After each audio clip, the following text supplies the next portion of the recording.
Tomem comigo a segunda leitura, carta aos Hebreus.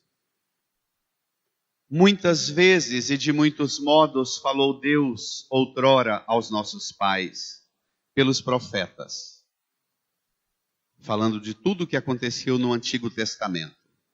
Nesses dias, que são os últimos, leiamos, Ele nos falou por meio do Filho, a quem Ele constituiu herdeiro de todas as coisas e pelo qual também Ele criou o universo. Jesus é constituído herdeiro, mas antes de ser herdeiro, Ele é um colaborador do Pai na criação do universo. Este Jesus, pelo qual o Pai nos falou nos últimos tempos, continue o texto, versículo 3. Este é o esplendor da glória do Pai, a expressão do seu ser. Quando você olha para Jesus, você tem absoluta segurança de quem é Deus. Porque em Jesus, na pessoa de Jesus, da pobreza de Belém ao Calvário, à glória da ressurreição e a ascensão aos céus, você contempla em Jesus o esplendor do Pai. Ele é a expressão do ser de Deus. Sabe que aqui está a doutrina católica e a doutrina ortodoxa, das igrejas ortodoxas, sobre a iconografia. O Antigo Testamento proibia a reprodução de imagem. Esse é o texto base para que nós, cristãos católicos, usemos das imagens. Porque se Jesus, que era a palavra e se fez carne, como o Evangelho fala, e habitou entre nós, agora Jesus tem corpo, tem olho, tem boca, tem nariz, tem ouvido, tem mão, tem pé. Agora Jesus tem forma humana. Você olha para Jesus, no Jesus de Nazaré, no homem Jesus, você enxerga Deus mesmo. E Ele, o homem Jesus, é o esplendor da glória do Pai e a expressão do ser de Deus. Por isso, a partir do mistério da encarnação, Deus toma forma. E você agora pode representá-lo. Porque se Ele é corpo oferecido na cruz, que vira carne no altar para alimentar, se Ele é sangue derramado na cruz, que se transforma em bebida de salvação, Ele não é só espírito, mas a presença de Deus em nosso meio se torna sensível, palpável. Você toca, você ouve, você vê, você experimenta no palato a presença dele. Na encarnação se abre e se descortina uma realidade absolutamente nova da compreensão de Deus. Porque a partir da encarnação, o homem toma a possibilidade, inclusive, da representação artística de Deus, porque Jesus é o esplendor da glória do Pai e é a expressão do seu ser. Em que momento Jesus é isso? Em todos. Do óvulo fecundado no ventre de Nossa Senhora, ao enfaixado e colocado na manjedoura, ao humilhado e despido, violentado na cruz, ao ressuscitado, ao glorioso que sobe o céu, em todas as etapas que você olhar Jesus, Ele te revela o ser do Pai, a glória do Pai, a expressão do Pai. Está claro? Está claro? A doutrina católica. Já no primeiro século, antes da gente chegar no ano 200 do cristianismo, os bispos, os presbíteros, perceberam que para ensinar esse tipo de coisa, precisaria estudar filosofia, precisaria de argumentos lógicos e filosóficos para alcançar essa abstração teórica.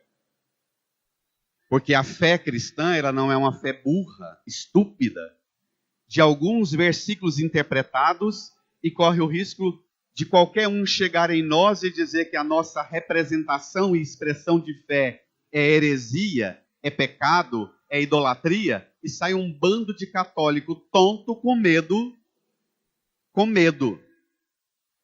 da fé católica. Por favor. Mas esse Jesus chegou no meio de nós. E hoje nós estamos aqui para contemplar sua presença. Vamos ao Evangelho. Tomem comigo, número 9.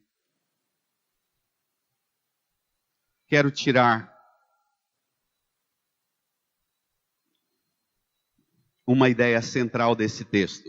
Embora tomemos todo o texto, mas quero tomar com vocês uma ideia central. Vamos lá.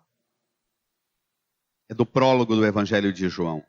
Um dos poemas mais belos da Sagrada Escritura, escrito genuinamente no ambiente da cultura helênica, da cultura grega, tem um ordenamento da poesia, da estética, da poética, da filosofia grega.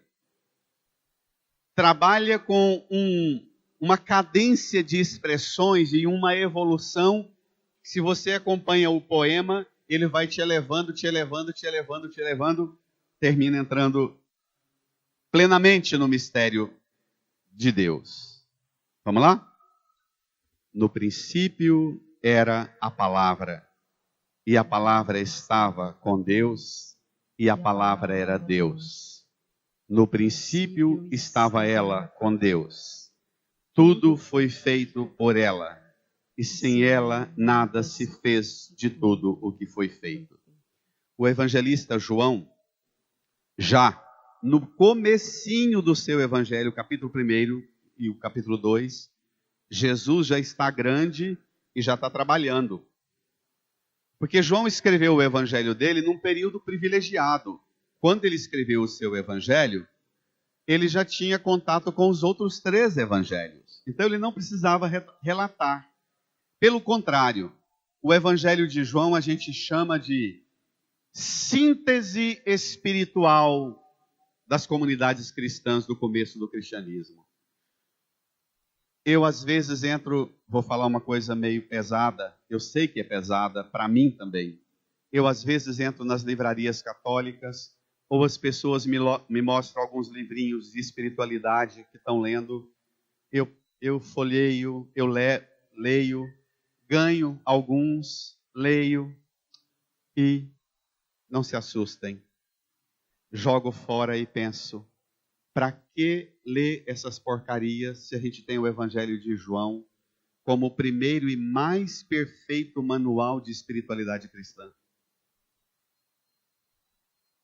E aí, quando a gente reproduz essa multiplicidade de livros, sem uma exegese profunda, como João faz, pegou os 3 primeiros evangelhos, mais os textos paulinos, e criou essa poesia do seu evangelho, nós deveríamos diminuir esse medo de ater-nos aos textos dos sagrados evangelhos e, particularmente, depois de uma certa idade na caminhada de fé, manual de espiritualidade cristã não deveria ser outro senão o Evangelho de João.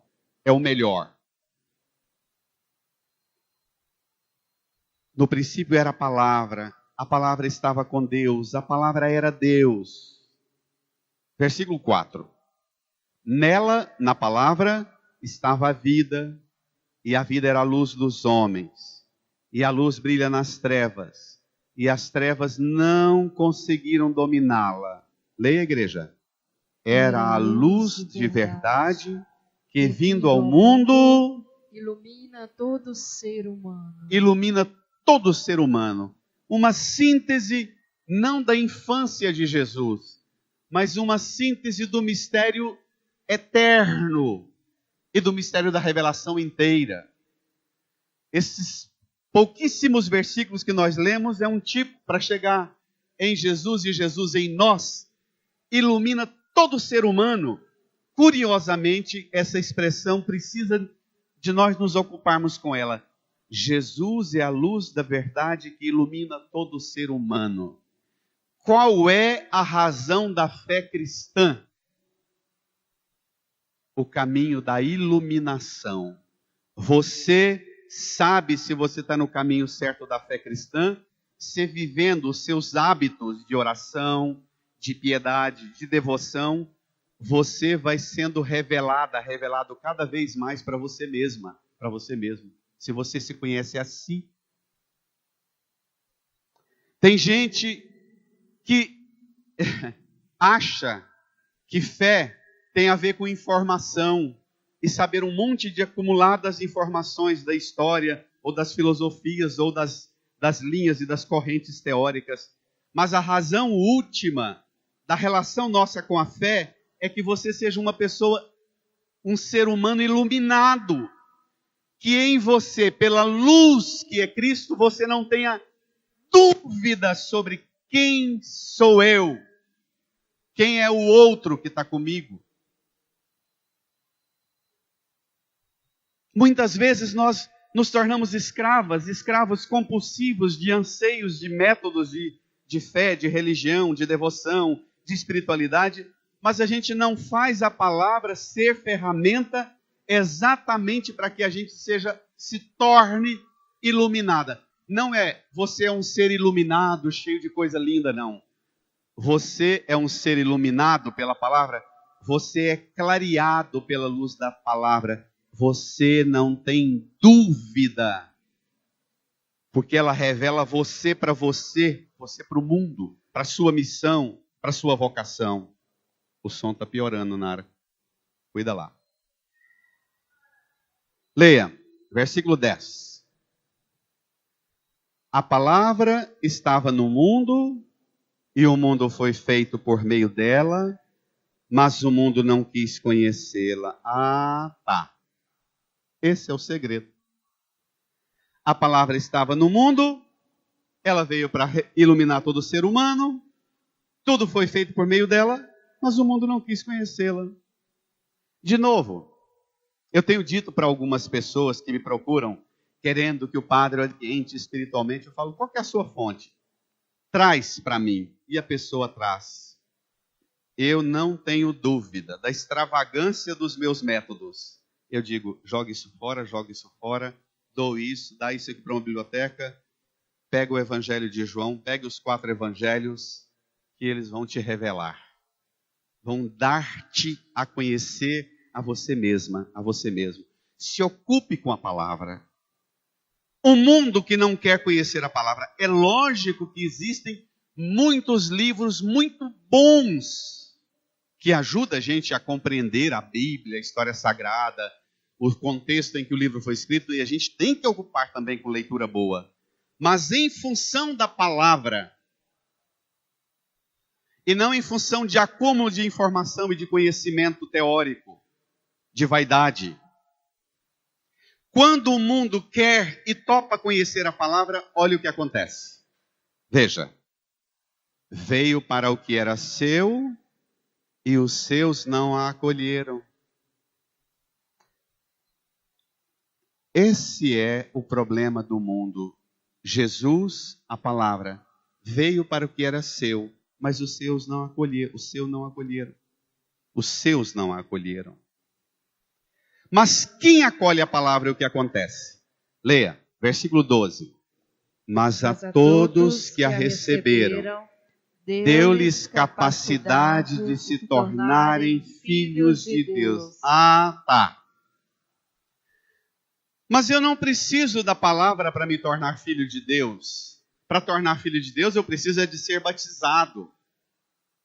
Quem não é batizado não é filho de Deus. Para ser batizado, e só se batiza criança na Igreja Católica mediante o compromisso de fé do pai, da mãe, do padrinho e da madrinha em dar-lhe a conhecer o conteúdo da fé.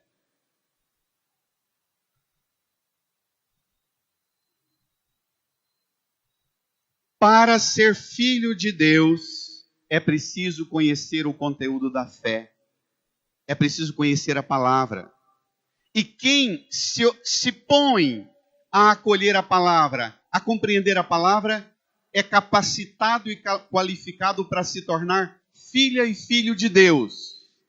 Tem tanto cristão que não é filho de Deus ainda, porque não conhece a palavra. Conhece tudo, regra, norma religiosa, disciplina, o que cada papa falou, o que cada documento falou. Conhece regra, mas não conhece a palavra, não tem asa para voar para o céu. Tem a corrente das regras para prender nas estacas, mas não tem a asa da palavra para voar. Tadinho dos escravos das regras religiosas, que não voam.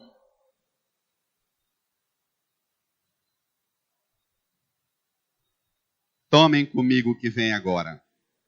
O que é a capacidade de se tornar filho de Deus? Isto é, leia, aos que acreditam em seu nome, pois estes não nasceram do sangue, nem da vontade da carne, nem da vontade do varão, mas de Deus mesmo. O primeiro sinal de que a palavra de Deus de verdade é acolhido por você, é que você não mais é guiado pela vontade do sangue, pela vontade da carne, pela vontade de varão, do pai, da mãe, do chefe, do diacho que for.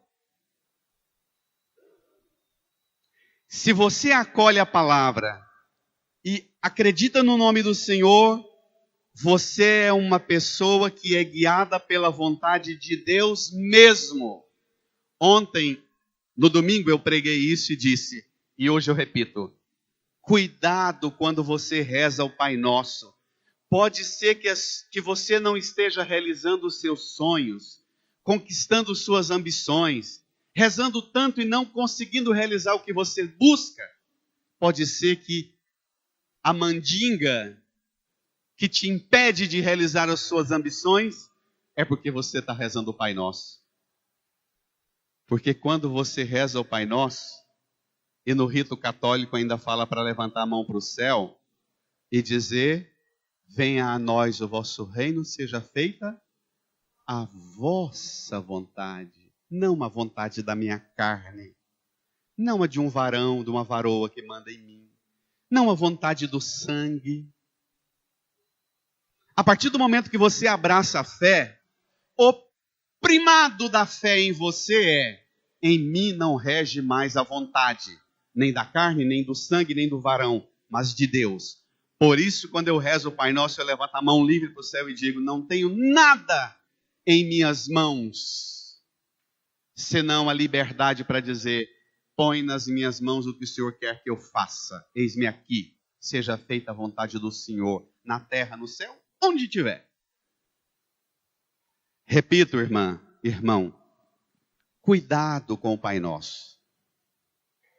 É uma reza perigosa para quem é escravo da vontade própria, para quem é escravo da carne, para quem é escravo da vontade e das ambições do mundo. Cuidado com o Pai Nosso.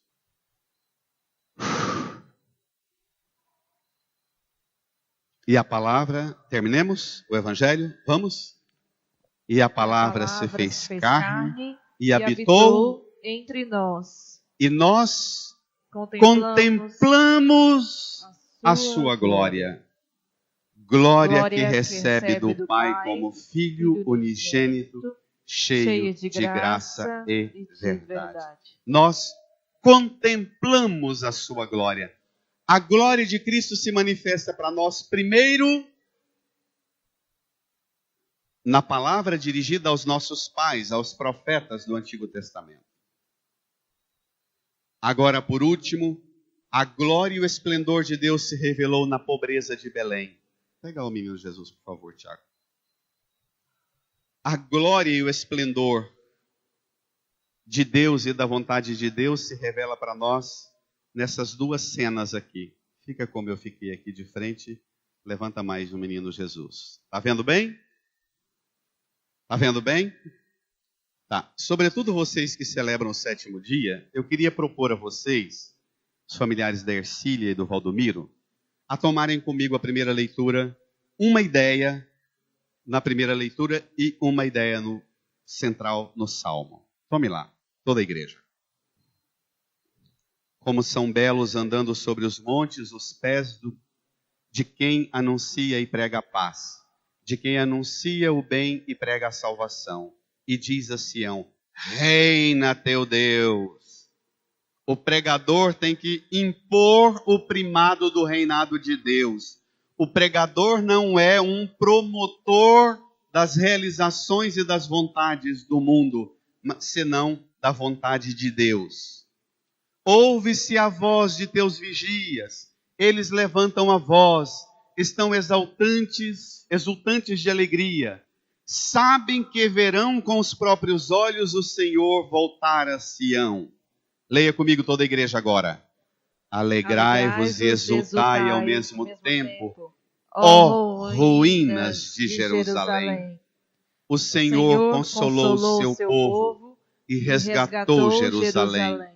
O Senhor desnudou seu santo braço aos olhos de todas as nações. Todos os confins da terra hão de ver a salvação que vem de Deus. Olha aqui, o Senhor arregaçando a cana do braço, desnudou o seu santo braço, desarmado na manjedoura de Belém para te dar a paz, pregado na cruz, no Calvário, para te dar o perdão. Pode dar uma salva de palmas para ele? Mais forte. Se esse desnudar do santo braço do Senhor não te toca, não reclame mais de Deus, mas desconfie da sua fezinha, que é ruim. Se isso aqui não te atinge, porque se você contempla o poder do braço, desnudado na manjedoura de Belém ou no Calvário, acontece duas coisas. Ó ruínas de Jerusalém,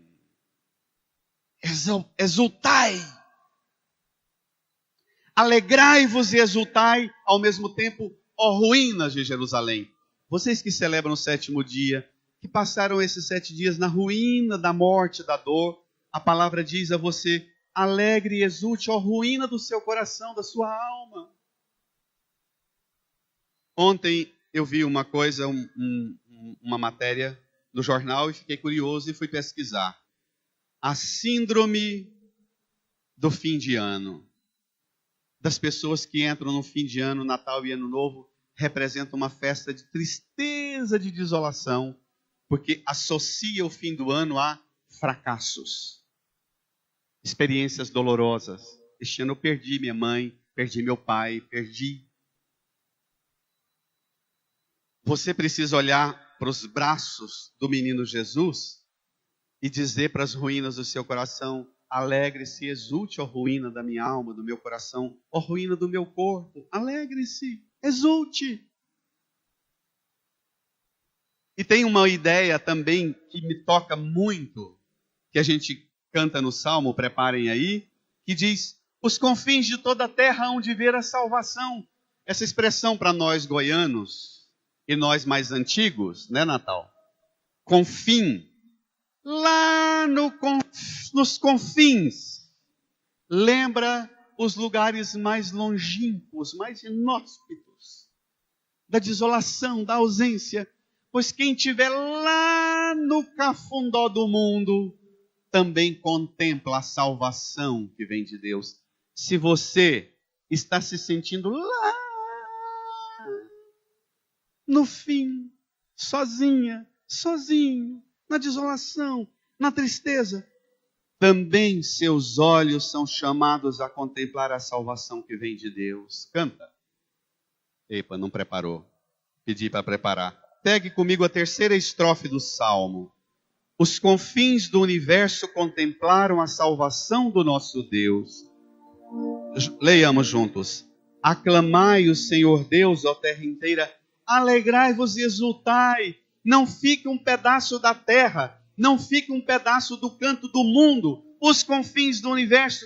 Contemplem a salvação, contemplem, admirem, se encantem, mas se embriaguem, se encharquem desse esplendor de humildade, de mansidão, de ternura, de simplicidade, de delicadeza.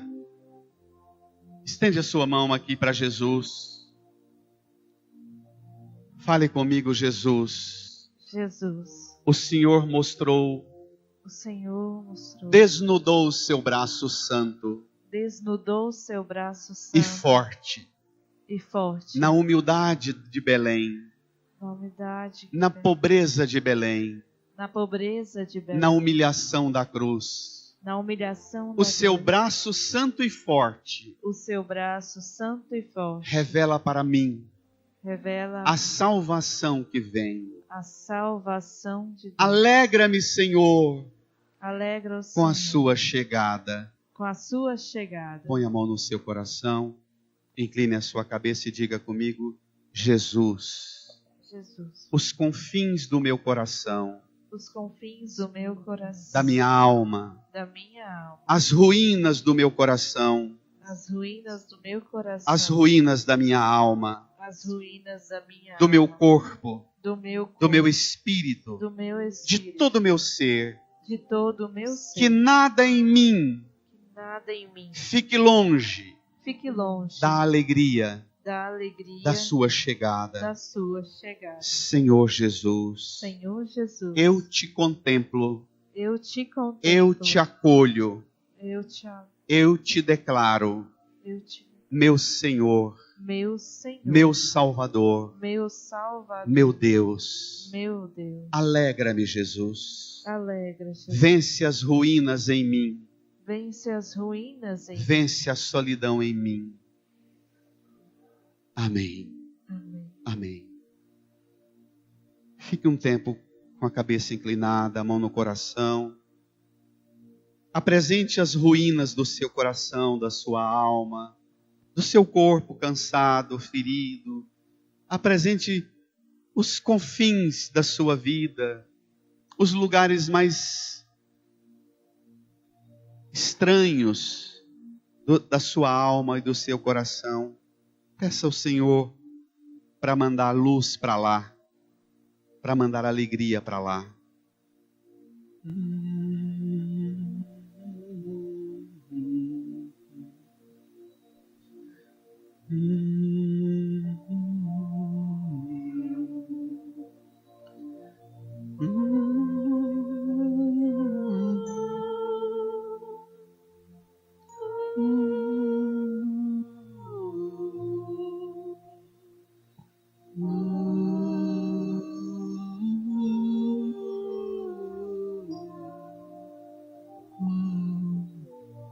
Se você puder ajoelhar-se.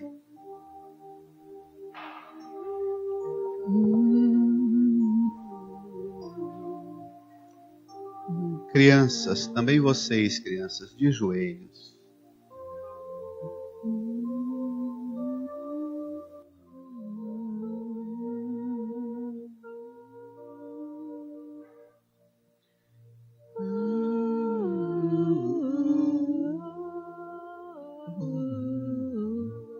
Noite feliz.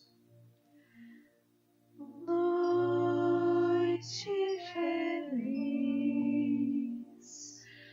Noite feliz. Ó Senhor,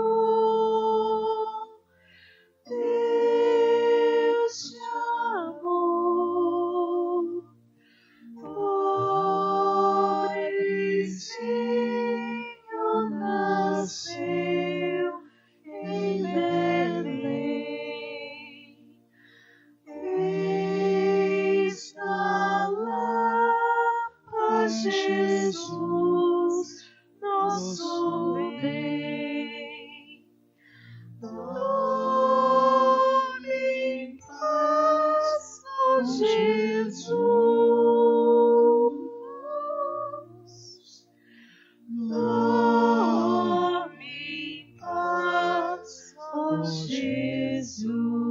Vamos cantar, igreja? Noite feliz. Noite feliz. Noite feliz. Noite feliz. Ó Jesus, Ó Jesus, Deus da luz, Deus da luz, quão afável, quão afável é teu coração. que quiseste nascer, nosso irmão. Quisestes nascer, nosso irmão, Todos salvando. e a nós todos salvar, e a nós todos salvar.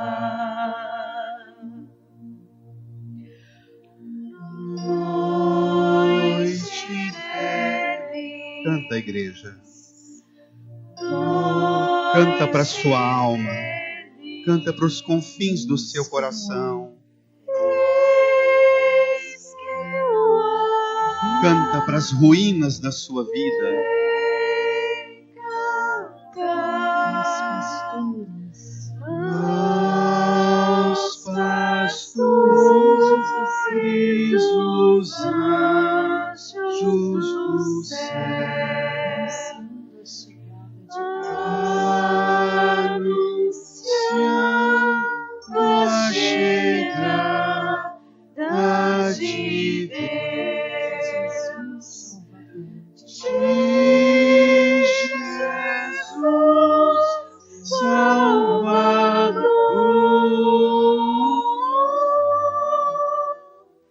De Jesus, Salvador. De Jesus, Salvador. Só as vozes.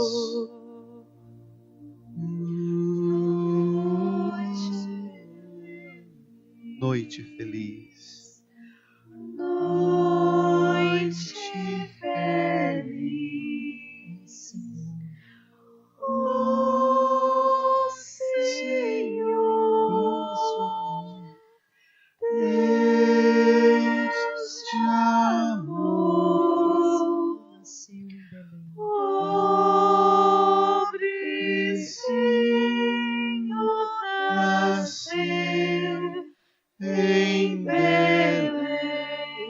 Na Lapa, Jesus, nosso Eis na Lapa Jesus, nosso bem. em paz, ó Jesus. Dorme em paz, ó Jesus.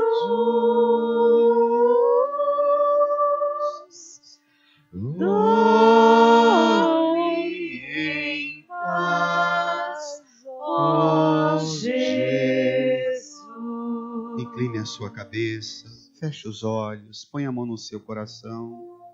Suave murmúrio de brisa. Enche de alegria seu coração.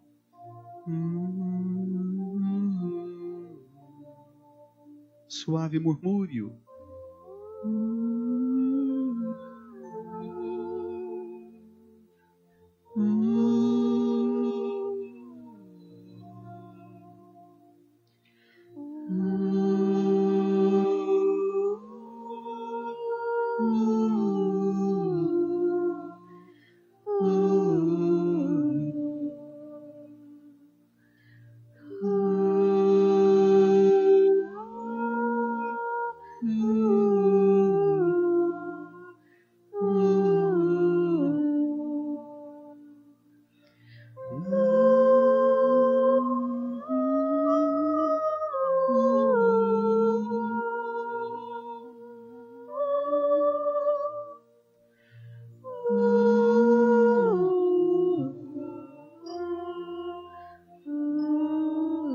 Ainda de joelhos, doce e suave, professe saboreando as palavras, a sua fé. Creio em Deus Pai Todo-Poderoso, Criador do céu e da terra, e em Jesus Cristo, nosso Senhor, que foi concebido pelo poder do Espírito Santo, nasceu da Virgem Maria, padeceu sobre Pôncio Pilatos, foi crucificado, morto e sepultado, desceu à mansão dos mortos, de pé, ressuscitou ao terceiro dia, subiu aos céus, está sentado à direita de Deus Pai Todo-Poderoso, donde há de vir a julgar os vivos e os mortos. Creio no Espírito Santo, na Santa Igreja Católica, na comunhão dos santos, na remissão dos pecados, na ressurreição da carne, na vida eterna. Amém. Amém. Amém. Amém. Feliz Natal! A família que celebra o 7º dia vai cumprimentar os parentes depois, no final da missa. Agora, só com quem está do seu lado no banco, dê um abraço bem demorado. Encha de alegria o coração quem está do seu lado. Feliz Natal! Feliz Natal, Zezé!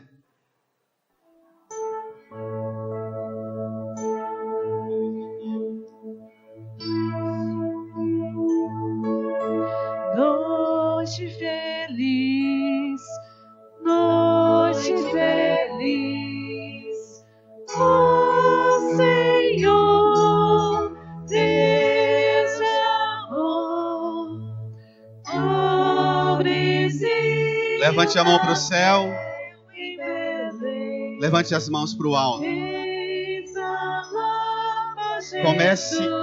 Comece a agradecer a Jesus. Louve a Jesus pela sua fé.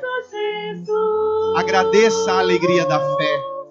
dorme em paz, Agradeça Jesus. a vida da Ercília, do Valdomiro. Agradeça. Noite feliz, Louve noite feliz, pela alegria da sua fé. ó Bendiga o Jesus, Senhor.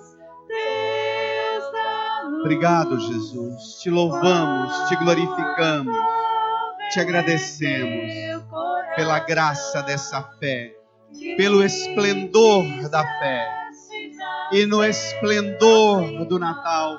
Uma salva de palmas para Jesus bem forte.